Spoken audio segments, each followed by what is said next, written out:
जय हिंद दोस्तों स्वागत करता हूं आपका आपके अपने YouTube चैनल MLB स्टडी में। तो दोस्तों पिछले वीडियो में हमने पढ़ा था कि interaction of atom with radiation, ठीक है।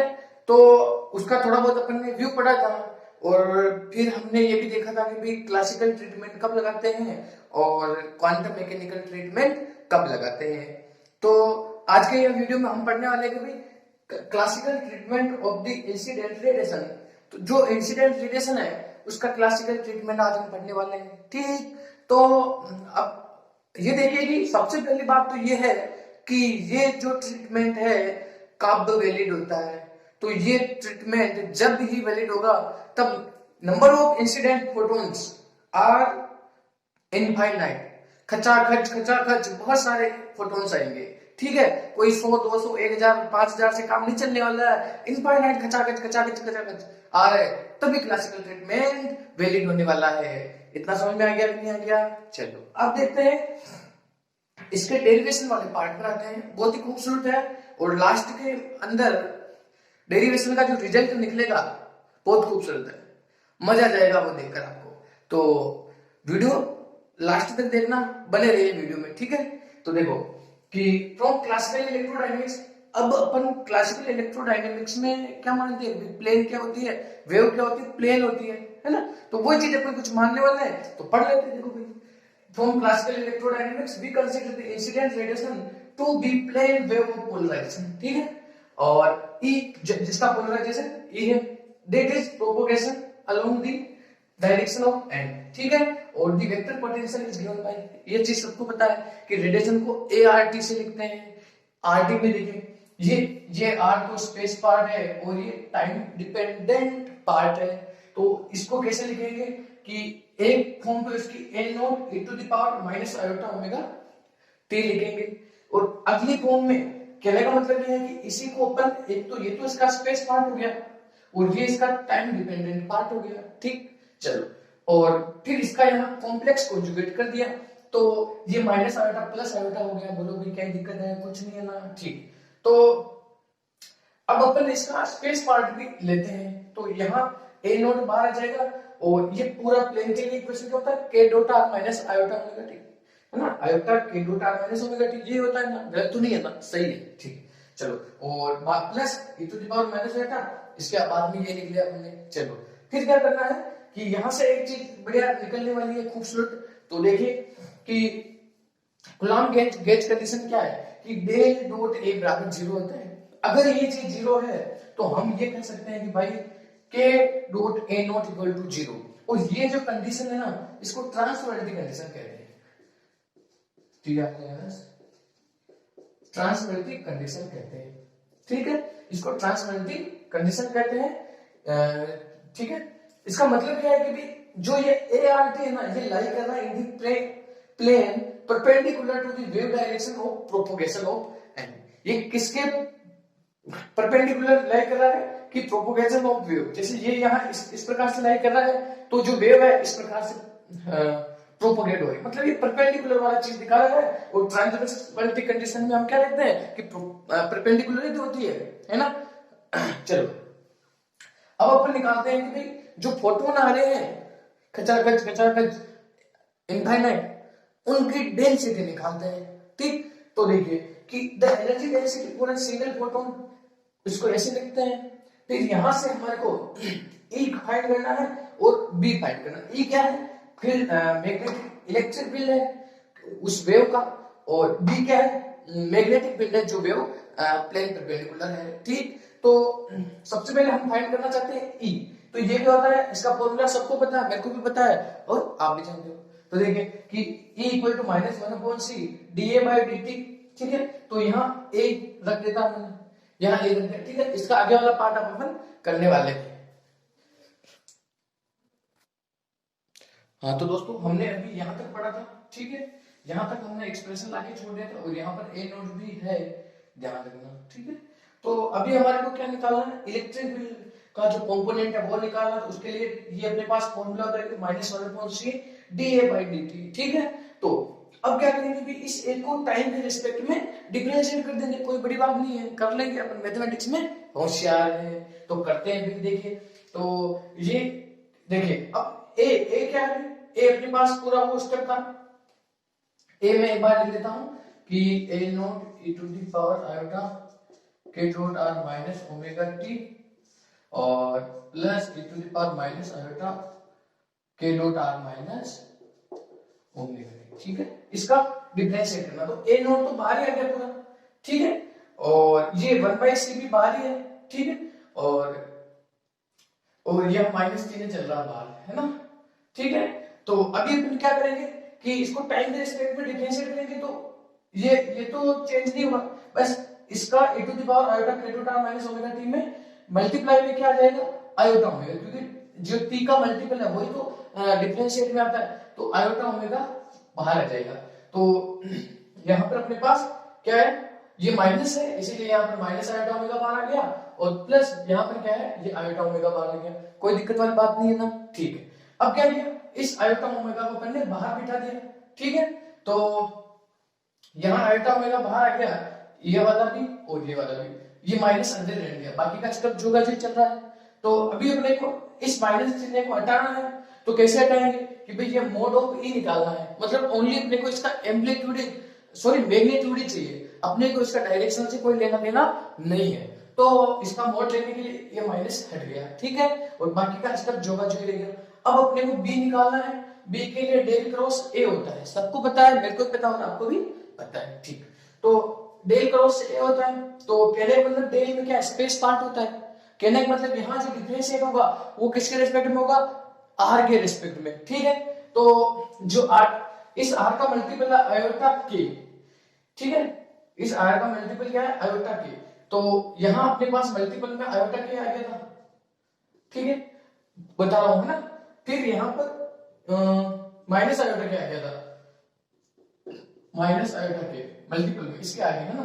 तो हमने क्या किया कि माइनस आयोटा के बाहर ले लिया, तो अगर माइनस आयोटा के बाहर ले गया तो यहाँ माइनस का साइन रहेगा, और ये माइनस बाहर आ गया तो यहाँ पर प्लस का साइन रहेगा, ठीक है, और बाकी का ये स्टेप एज इट इज हमने यू का लिख लिया, ठीक है भाई, कोई दिक्कत वाली बात नहीं है। चलो, तो अब क्या करने वाले हैं कि चूंकि ये बी बाहर इसलिए ले रहे हैं क्योंकि हमारे को ये अंदर का स्टेप सेम बनाना है, तो ये माइनस बाहर लेके हम अंदर का स्टेप सेम बना सकते हैं, कोई दिक्कत नहीं, ठीक है। अब क्या करने वाले कि डेल क्रॉस ए बनाना है अपने को, सॉरी ये तो अपने ने लिख लिया। अब अपने को एक बात पता है कि हाँ यह मोड है, तो ये माइनस का साइन भी हट जाएगा, ठीक है, और k equal to omega by c होता है, तो इस k की जगह ओमेगा बाई सी लिख दिया। अब आप ये देखोगे और ये अंदर का स्टेप जो का जो रह जाएगा, ठीक। अब आप देखोगे कि इक्वेशन 3 और इक्वेशन 4 सेम दिख रही है, बोलो भाई देखो, और ईमानदारी से बता दो मेरे को, ईमानदारी से बता दो कि सही दिख रहा है, नहीं दिख रहा है।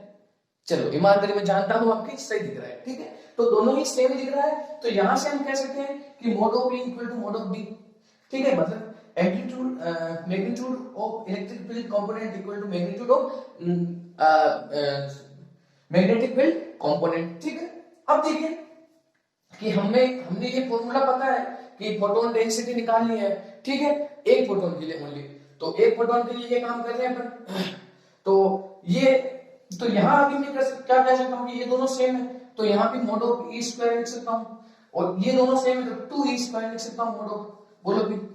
तो अब इस 2e स्क्वायर का 2 तो बाहर ले लिया है, और 2 1 2 2 2 4, तो 1/4 आ गया, और बाकी का e है, तो e अपने को क्या लेना है, ये लेना है, तो a स्क्वायर हो गया, आयोटा स्क्वायर माइनस होता है, तो उसको भी अपन समझेंगे, ये माइनस अभी तो आप लगा ही लो, ठीक है, और ओमेगा स्क्वायर अपॉन सी स्क्वायर, ठीक है। फिर अपने पास ये अंदर का स्टेप में आगे माइनस था, तो अभी जो अपन ने आयोटा स्क्वायर का माइनस आया वो आगे आया था, तो ये अंदर गुना होगा, ये प्लस बन गया और ये माइनस बन गया, देखिए ये प्लस का स्टेप बन गया, ये माइनस का बन गया, यहाँ से हमारे को माइनस कैंसिल हो गया, तो ऑल ओवर अपने पास u क्या आ गया, ये आ गया, ठीक है, ऑल ओवर अपने पास u क्या आ गया, ये आ गया। बोलो भाई कोई दिक्कत है कि नहीं है, ये क्या है, फोटोन डेंसिटी, ठीक है। तो इसके बाद का पार्ट अभी अपन अगले सेशन में पढ़ने वाले हैं, ठीक है। हाँ तो दोस्तों अभी हमने यहाँ तक देखा था ये चीज लाके, यहाँ स्क्वायर भी है ध्यान रखना, क्योंकि पूरे पे स्क्वायर था ए नोट का, ठीक है। तो अभी क्या करना है अपने को कि इसको मैं साइन की फॉर्म में बदल सकता हूँ, नहीं बदल सकता हूँ, ईमानदारी से बताना, बदल सकता हूँ कैसे, इस 4 को शिफ्ट करूँ इस स्क्वायर वाले कोष्टक के अंदर, तो यहाँ 2 आएगा अंदर, चूंकि स्क्वायर 4 है 2 आ गया। फिर ये क्या होता है, साइन स्क्वायर साइन थीटा क्या होता है, e की power iota theta minus e की power iota minus theta divide by 2। तो इसी का तो स्क्वायर है देखो। तो अभी अपने पास साइन स्क्वायर थीटा बन गया। ये बोलो भाई गलत बात तो नहीं। यहाँ अपने पास साइन स्क्वायर थीटा थीटा के डॉट माइनस ओमेगा टी, यहाँ तक कंप्लीट तक ठीक है। अब इसका क्या लेना है अपने को, एवरेज लेना है ओवर टाइम। ठीक है, क्या लेना है, average equation two with time, time के साथ एवरेज लेना है for single photon per unit volume. ठीक है, फॉर ए सिंगल फोटोन। अगर अपने पास देखो पर यूनिट वॉल्यूम में क्या है कि भी नीचे भी लगा दो और किसी एक सिंगल फोटोन की तो h का बाई ओमेगा। ठीक है, तो ये चीज कैसे लिखी, अब देखिए ये चीज कैसे लिखी कि इसका अपने टाइम के साथ एवरेज निकाला, तो चूंकि साइन स्क्वायर थीटा का एवरेज क्या होता है टाइम के साथ में 1/2, तो ये साइन स्क्वायर का तो 1/2 हो गया और ये चीज आ गई और ये आ गया, ओमेगा से ओमेगा कैंसिल, यहां से आप a नॉट स्क्वायर निकाल सकते हो। ठीक है, और अगर आपने को a नॉट निकालना है तो इसको स्क्वायर रूट कर दो, तो ये अपने पास a नॉट आ गया। बोलो भाई क्या दिक्कत है, कोई नहीं। ठीक है, अब क्या हो रहा है, अब अपने को ART का फॉर्म पता है ऐसा होता है, तो यहाँ a नॉट को सीधा जंप करा दो, ये लो आगे यहां से घूम के ये लीजिए। ठीक, ये चीज भी अपने पास आ गई। अब अपने को हैमिल्टोनियन निकालना है, इंटरेक्शन हैमिल्टोनियन, जो कि अपने पिछले वीडियो में देखा था।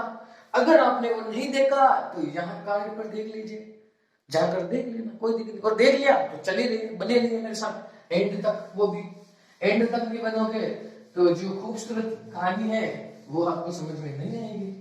तो देखिए भी, हाँ अब अपने को हैमिल्टोनियन इंटरेक्शन वाला हैमिल्टोनियन क्या निकाला था पिछले वीडियो में, वो ये था, मैं देखकर लिख देता हूं, E upon MEC dot ART dot P क्या है, मोमेंटम है किसी जो भी इलेक्ट्रॉन जो अपने पास फोटोन के लिए ना। ठीक है, तो इस को यहां इंसर्ट करा दूं, आपको कोई दिक्कत तो नहीं है, नहीं होगी। ठीक, तो ये H टाइम डिपेंडेंट के लिए, तो यह हो गया E अपॉन MEC 2 पाई h cut c square omega v, ये इसका पावर 1/2, ये रूट को 1/2 में लिख दिया, और ये अपने पास प्रोपगेशन डायरेक्शन आ गई, डॉट p लिख दिया, और अंदर वाला इसका पूरा एज इट इज है, आप लिख लेना, क्या दिक्कत है, आपकी कॉपी है, आराम से नोट्स बनाओ, जितने चाहे उतने बनाओ। ठीक, अब क्या करना है कि अब जो काम होगा ना वो तुम्हारे को करना पड़ेगा। अगर तुमसे नहीं होगा तो कमेंट करना नीचे कि भाई नहीं हुआ, कमेंट करना, उस पे या तो मैं वीडियो बनाऊंगा या फिर आपके फोन नंबर सेंड करना जिस पर मैं व्हाट्सएप पे सेंड कर दूंगा वो मैं काम करके, या फिर आपकी ईमेल आईडी सेंड करना, वो भी मैं काम कर दूंगा। ठीक है, तो देखो यहाँ के बाद अपन ने हार्मोनिक परटर्बेशन पढ़ा था, उस हार्मोनिक परटर्बेशन में हमने जो भी काम किया था वो सारा आपको करना है। फर्क कितना है, फर्क इतना है कि वहां हैमिल्टोनियन हमने अलग लिया था और यहाँ का हैमिल्टोनियन ये है। इसको हैमिल्टोनियन को जो भी मैंने हार्मोनिक परटर्बेशन में कार्यक्रम किया था वो आपको करना है, और ये वाला हैमिल्टोनियन पुट करना है वहां पे। उसके बाद आपको प्रोबेबिलिटी निकालनी है और उसके बाद आपको ट्रांजिशन प्रोबेबिलिटी निकालनी है फॉर एब्जॉर्प्शन और इमिशन। तो मैं सीधा यहाँ पर आपको क्या लिख रहा हूँ, रिजल्ट लिख रहा हूँ, सीधा रिजल्ट लिख रहा हूं। तो वो रिजल्ट मैं ये बुक से देख लेता हूं। ठीक है, तो वो सीधा रिजल्ट ये रहा अपने पास कि ये transition probability from initial to final state, और फॉर इमिशन के लिए वो आएगी अपने पास 4 pi square e square upon m square omega v, और ये होगा फिर साइन फाइनल और e to the power minus iota k dot r, और ये प्रोपगेशन डायरेक्शन डॉट p, और ये साइन इनिशियल, और फिर ये पूरा का स्क्वायर हो गया, और ये del e final minus e initial और प्लस h कट ओमेगा। ठीक है भाई, ये जो ट्रांजिशन रेट है वो इमिशन के लिए है। ठीक है, और अगर आपको यही एब्जॉर्प्शन के लिए निकालना है तो ओनली आपको क्या चेंज करना है यहाँ पर, इस माइनस की जगह प्लस आ जाएगा और बाकी और ये जो एच ओमेगा ये माइनस आ जाएगा। ठीक है, एक तो यहाँ माइनस आएगा और इस माइनस की जगह प्लस आ जाएगा। ठीक है, अब यहां से जो खूबसूरत कहानी है वो देखनी है। मैंने पहले ही बोल दिया था कि जब अंत तक बने रहेंगे तो आपको खूबसूरत कहानी समझ में आएगी। तो वो खूबसूरत कहानी अब देखने वाले हैं। तो देखो ये लो, चलो तो अभी यहां से हमें क्या पता चल रहा है कि हमारे हैमिल्टोनियन के अंदर ए नोट था कि नहीं था। ए नोट था, उसका वैल्यू इनपुट किया था आपने। तो अगर ए नोट जीरो है, अगर ए नोट जीरो है तो क्या ये ट्रांजिशन इनिशियल टू फाइनल होगा। अगर ए नोट ही जीरो है तो ये किससे मल्टीप्लाई होगा, पूरा स्टेप जीरो बनने वाला है। ठीक है, तो इनिशियल ये इमिशन ना तो इमिशन होने वाला है और ना ही, तो अभी क्या बताया मैंने कि अगर ए नोट जीरो है, ध्यान दीजिए, अगर अपने पास ए नोट जीरो है, अगर रेडिएशन ही नहीं है तो ये ट्रांजिशन होने वाला नहीं है। सही बात है कि नहीं है, सही बात है, क्योंकि अगर रेडिएशन है ही नहीं तो स्टिमुलेटेड अपने पास जो एब्जॉर्प्शन है और इमोशन दोनों ही नहीं बनने वाले। कहने का मतलब यह है कि यहां से जो अपने पास जो इंड्यूस्ड जो भी होता है वो काम नहीं होने वाला। जब तक हमारे पास एक्सटर्नल सोर्स नहीं होगा रेडिएशन का तब तक हमारे पास ये कार्यक्रम नहीं होने वाला। ठीक है, तो यहां से अपन ये देख सकते हैं कि जो ये क्वांटम क्लासिकल थ्योरी है वो स्पॉन्टेनियस इमिशन को समझा नहीं पाया है। इसका ड्रॉबैक क्या है, स्पॉन्टेनियस इमिशन को PENOUS, इसका ड्रॉबैक क्या है, ये स्पॉन्टेनियस इमिशन को समझा नहीं पाया था। क्यों, क्योंकि स्पॉन्टेनियस इमिशन कब होता है, जब हमारे पास एक्सटर्नल सोर्स ऑफ रेडिएशन नहीं होता है ना। स्पॉन्टेनियस इमिशन कब होता है, जब एक्सटर्नल सोर्स नहीं है फिर भी रेडिएशन निकल रहा है ना। ठीक है, यही बात है। और तो ये चीज यहां नहीं समझा पाया तो अगली वीडियो में अपन क्वांटम मैकेनिकल ट्रीटमेंट पढ़ने वाले हैं इसका, और वो बिल्कुल समझा देगा कि भी अगर आपके पास एक्सटर्नल सोर्स ऑफ रेडिएशन नहीं है फिर भी आपके पास इलेक्ट्रॉन के लिए इनिशियल टू फाइनल ट्रांजिशन होता है।